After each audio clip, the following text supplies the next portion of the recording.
ardi. Sehingga Imam Rafi'i berpikir sujud itu asal ada watul jabha alal ardi ya sah adanya.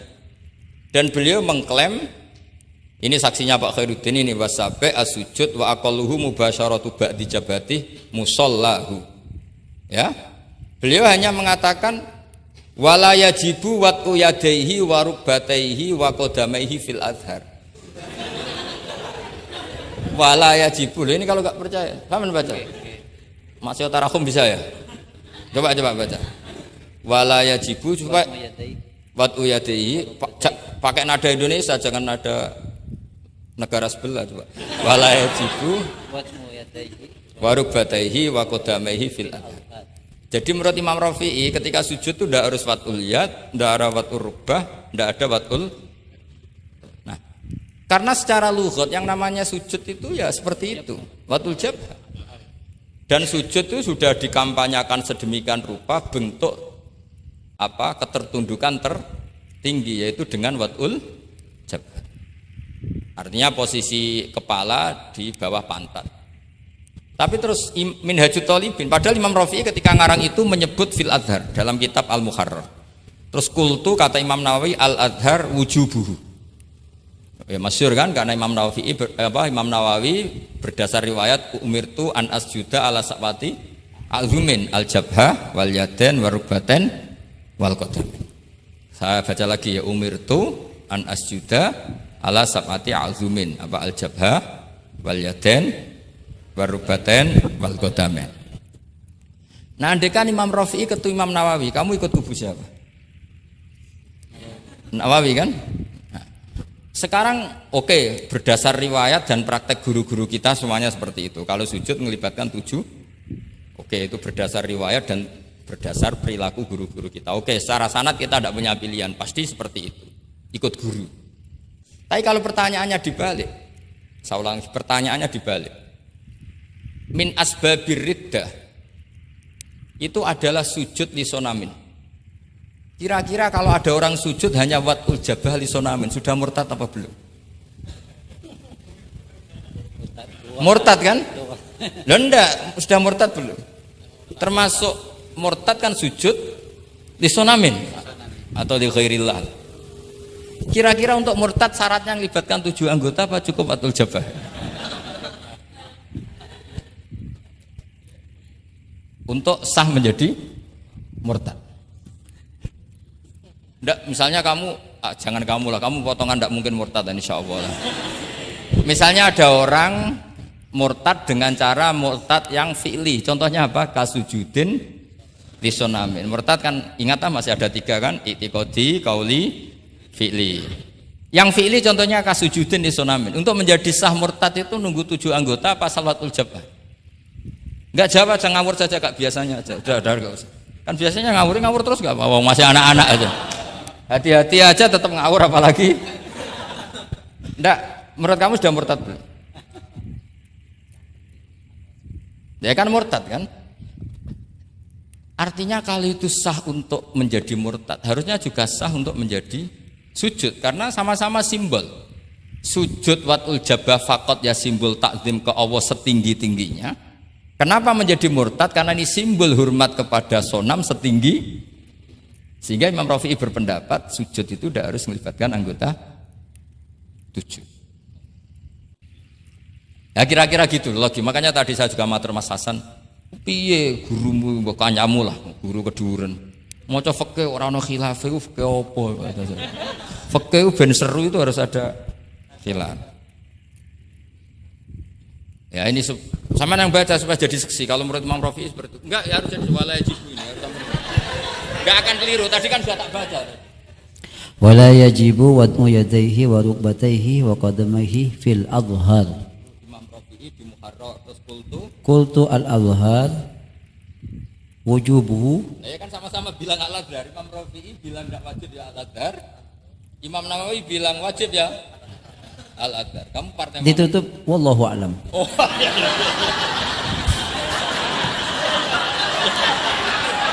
Enggak ada Gus. Ada walam. Enggak, wallahu a'lam. Aduh, ini enggak ada penggantinya.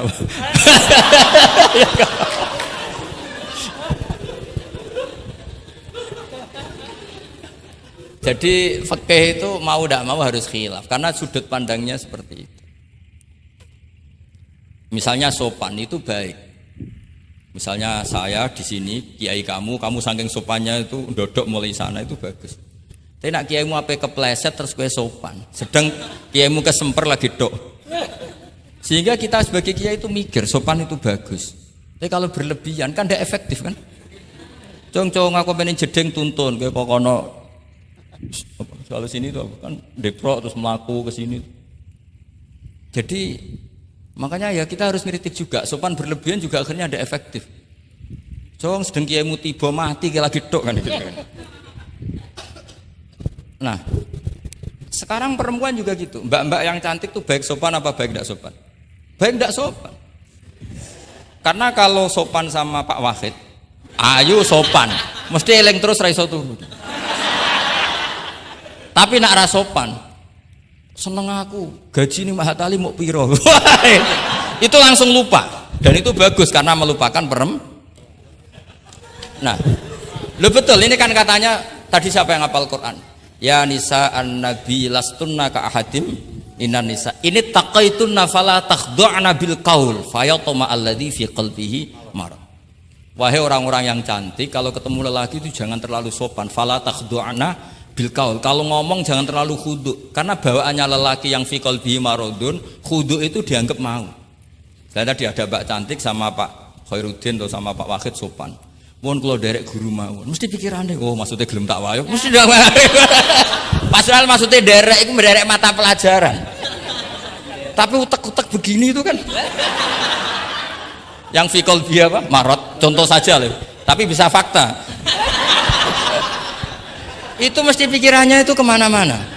Mohon kalau derek Pak Fakid mawon, ngomong mau ngayu, nak sengaja kan rati pikir. Sehingga unik, khusus perempuan yang cantik itu sopan itu tidak baik di dalam komunitas lelaki yang fi qalbihi, karena pikirannya mesti. Padahal Mbak tadi bilang gitu maksudnya anut Pak Wahid, ikut mata pelajarannya. Tapi pikirannya sampean kan bisa enggak gitu. Fala takhdu'na bil qauli fayatma alladzi, itu hebatnya Quran. Jadi psikologi lelaki juga dibicarakan. Bawaannya lelaki kalau ketemu perempuan cantik kok sopan, kok memberi harapan, itu terus golek dukun mahabbah. Kayak apa pinternya Quran? Lah ini sayangnya yang hafal baru 4. Padahal saya satu mobil saja tadi hafal berapa Gus? Fakih satu mobil. Karena pondok saya memang pondok tahfidz. Jadi yang derekno saya banyak yang hafid. Jadi satu kelas kalah dengan satu mobil. Supir saya hafal Quran, penderek saya hafal Quran, yang bawakan tas ya oh kalah jauh itu sudah. Kan kiai tidak hafal Quran. Iya, memang pondok saya pondok tahfidz karena memang pondok tahfidz. Jadi seperti itulah. Masa kamu menyarankan orang tidak sopan? Tidak mungkin kan. Masa kita ngajari santri-santri tidak sopan? Tidak mungkin.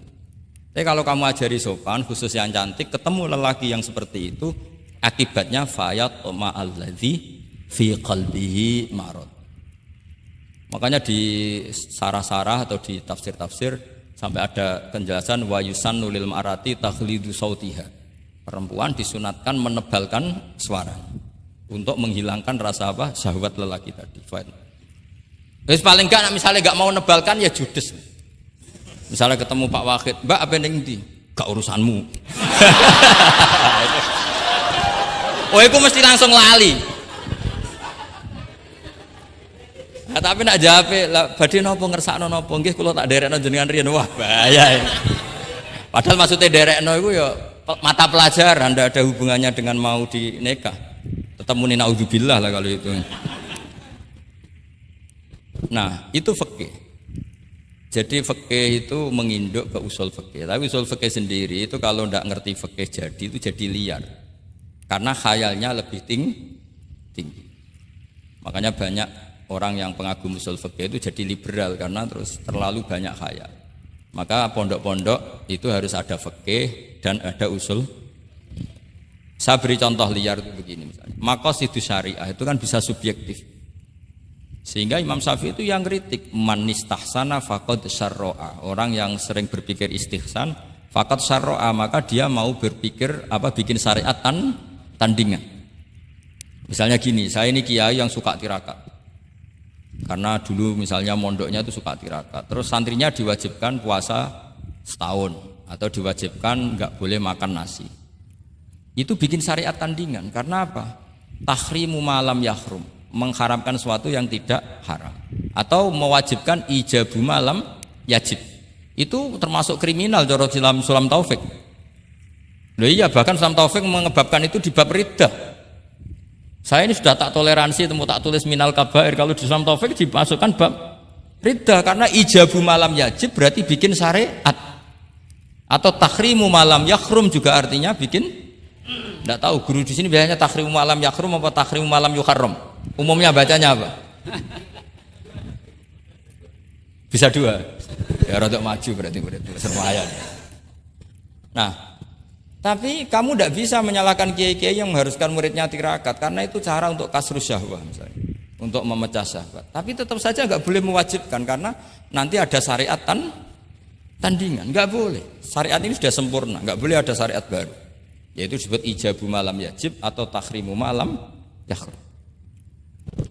Maka kata Mbah Mun, resikonya jadi kiai ngalim. Mbah Mun sering guyon gitu. Aku kiai ngalim jadi ribet. Apa ngaramno rokok sing darani halal yo akeh. Dihalalno cah cilik-cilik rokok. Jadi kiai itu kan lebih tunduk ke konstitusi ilmu. Ribet. Misalnya begini, sampean tak bedheki. Assalamualaikum ketika salam itu yang wajib salam pertama apa salam kedua? Pertama. Itu wajib niat mufaroqah apa niat menghabisi sholat atau mengakhiri sholat apa enggak perlu niat? Nah, mesti ulama berdebat. Karena ketika Allahu Akbar bisa Allahu Akbar demo, bisa Allahu Akbar niat sholat. Maka untuk membedakan, lo kan bisa aja kan?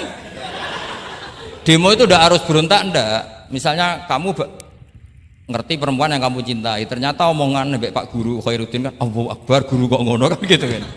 Nah, untuk membedakan itu kalau untuk sholat atau untuk takjub diharuskan niat Allahu Akbar.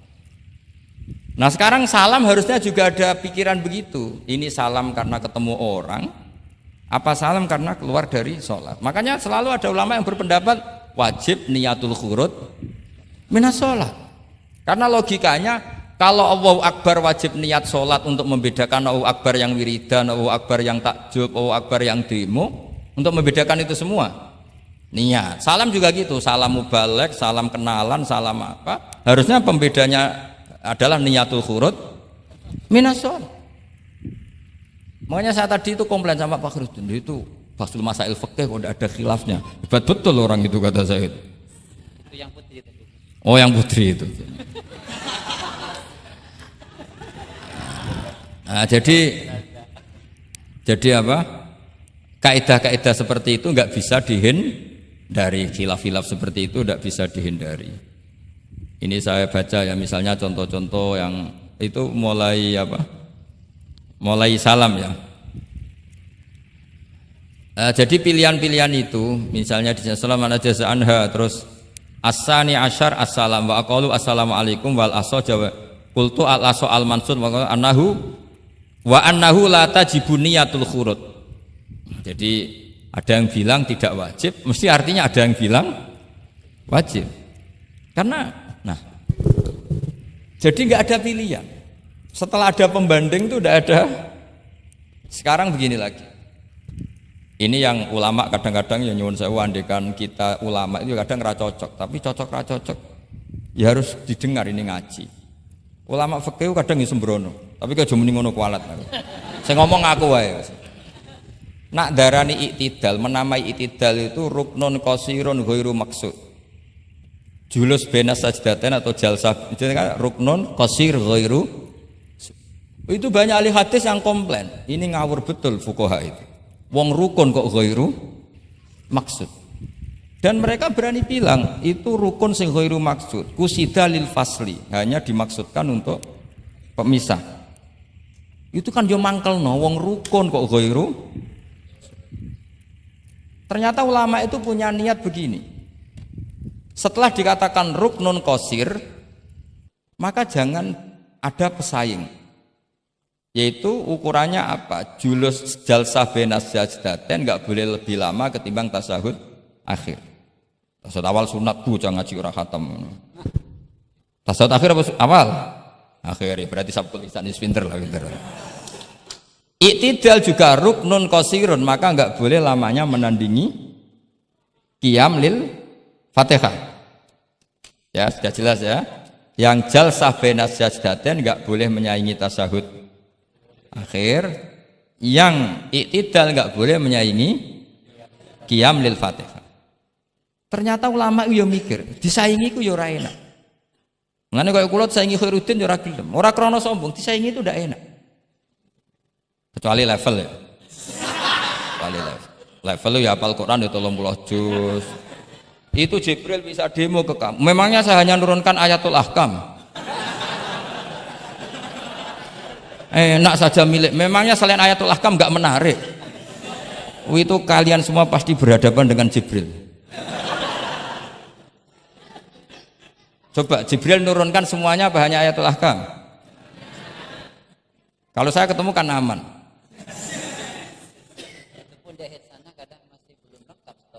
Iya bahaya kamu itu. Nah, ketika wajib gak mau disaingin, ini ternyata menginduk ke mazhabnya Abu Bakar. Abu Bakar As-Siddiq. Di antara sifat Allah paling keren itu la syarikalah. Di mana-mana zat yang top itu gak mau saingan, dan itu normal karena memang nggak ada yang setara dengan Allah. Suatu saat Abu Bakar itu pulang. Ini nanti saya cerita fikih banyak. Kamu pasti setelah ini tambah pinter, tak jamin. Bukan barokahnya saya lah, barokahnya Mbah Mun, barokahnya Mbah As'ad gitu. Tapi kena ras sombong yang termasuk barokahku lah gitu. Nak kamu tidak sombong, tapi sombong juga gak apa-apa. Wis biasa salah, orang salah sombong salah liane. Abu Bakar pulang, di situ itu istrinya menyediakan beberapa makanan untuk sahur. Itu marah besar. Apa kamu mau menandingi Ramadan sehingga puasa sunat aja persiapannya seperti ini? Bahkan sebagian riwayat itu beliau memukuli kidrun, jadi itunya ada yang dirusak lah kira-kira gitu. Ini dengerin betul, nanti akibatnya di fikih. Makanya di fikih apa? Sholat fardu itu nggak mau kesaingan. Sholat fardu wajib qiyam liqadirin. Enggak boleh sholat sunat bersyarat begitu. Harus sah qu'ud meskipun ma'al qudrah. Karena fardu itu enggak mau kesaingan. Jadi fardu ya rada egois kira-kira gitu. Nah, mesti sama lagi krungu iki gitu. Maksudnya sering roh hukumnya tapi baru tahu logika ini. Loh aku ra suudzon soal yakin. Soal yakin. Karena fardu itu enggak mau. Poso fardu wajib tabyitun niat, nginep non niat mulai malam. Poso sunat tidak, ketemu jam 9 kamu belum makan, belum ada dukhulu syai'in fi jawfika, terus niat puasa sah enggak? Sah. Ada bedanya enggak fardu sama sunat?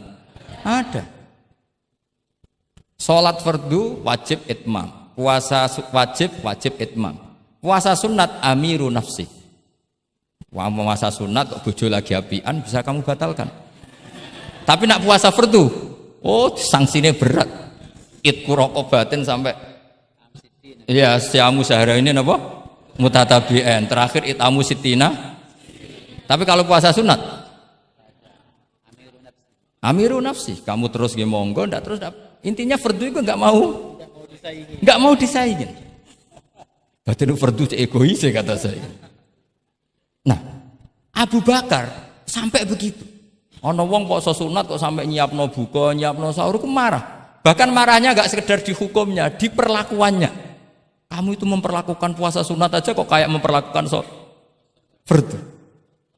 Hanya di menunya, di persiapannya. Dan ternyata Imam Syafi'i benar, ternyata di hukumnya juga harus beda. Misalnya tadi, qiyamul qadir fil fardi wajib qiyam. Tapi kalau sholat sunat boleh qu'ud walau ma'al qudrah alal qiyam. Jadi ini ulama. Ini perpaduan usul fikih dan fikih. Jadi fardu itu ya agak angkuh lah kira-kira gitu. Angkuh itu kalau baik namanya izzatun nafs. Memang harus beda. Lah di sini. Nah, di bab zakat juga sama. Ukuran wajib itu apa? Akhdhal imamu qahron atau la yuqta'u yadu sariki. Ben kita tambah pinter. Tetap goblok ya ora apa-apa zaman akhir, tapi iki tak pinterno sithik lah. Ketika seseorang diputuskan wajib zakat, kok tidak mau zakat? Efek hukumnya apa? Akhdhal imamu qahron, imam boleh ngambil paksa. Atau kalau mustahik itu nyuri dengan kadar yang memang jatahnya la tuqta'u yadu. Mergo ana syubhatul milki. Jadi, paham ya? Jadi sampean misalnya fakir, tanggane Pak Khalidin gak gelem zakat, nyolong jatah. Andaikan dia lomo, mustahik kamu itu dapat sekian. Itu enggak boleh dipotong tangannya karena kamu ngambil jatah. Jadi sekali diputuskan wajib itu punya akibat akhdhal imamu qahron atau la tuqta'u yadu sari. Jadi itu fikih. Jadi fikih itu konsisten. Nah sekarang yang dikatakan fikih itu ainut ta'ah apa shawab, apa hak. Nah, itu yang ulama berdebat. Sekarang misalnya sampean tak bedheki begini. Sing darani salat sing sah iku madhep kiblat. Betul kan? Ya, betul. Masih ingat ya? Sekarang madhep kiblat itu menjadi baik karena nurut Allah apa karena madhep kiblat? Karena nurut Allah. Sehingga semangat fikih itu semangat taat ning Allah. Falau sholla arba'a raka'atin bi arba'i jihadin itu enggak perlu i'adah. Karena ketika aku istihad sana itu kiblat, rakaat kedua rubah ke sana, rakaat ketiga rubah. Allah ngitunge, saya iku capek oleh kepen roh kiblat tenanan nganti spekulasi ping 4. Artinya apa? Karena kadang Allah itu butuh taate apa butuh kasile? Butuh taate. Nah ini yang paling angel. Tapi di dalam banyak hal kaidah fikih itu al-ibrah bima fi nafsil amri. Kadang bima fi dzannil mukallaf wa bima fi nafsil amri. Kadang mu al-ibrah bima fi dzannil mukallaf la bima fi nafsil amri. Jadi selalu fikih itu khilaf. Fikih yang furu'iyah maksudnya, yang furu'iyah. Ini kadang-kadang rada angel gurumu ini. Nah, sekarang misalnya seperti itu. Ijtihad tadi. Ijtihad itu apa coba? Ya tadi, ketika Anda sholat madhep sana terus taghayyara ijtihaduka dan memutuskan kiblat ke sana, kamu harus nuruti ijtihad kamu apa enggak? Harus nuruti kan? Karena kalau kamu teruskan di rakaat kedua madhep sana berarti kamu ibadah dengan cara yang kamu yakini salah. Maka harus rubah. Karena ada kaidah al-ijtihad la yunqadu ijtihad. Kok ijo? Ya pinter iso nerusno. Nah, ternyata itu sudut pandang kalau dengan kaidah itu sehingga lau sholla arba'a raka'atin bi arba'i jihadin shohat sholatu. Tapi kalau dibalik al-ibrah fil ibadah itu bima fi dzannil mukallaf wa bima fi nafsil amr. Nah, kalau andekan sudut pandangnya pakai kaidah itu berarti kan pasti ada 3 jihad yang salah. Pasti apa mungkin? Pasti. Nah, kenapa di bab al-ijtihad itu ditoleransi? Padahal jelas yang 3 ini tidak fi nafsil amr. Lagi-lagi tidak semua ulama cara pandang sama. Yang satu pakai kaidah ini, yang satu pakai kaidah.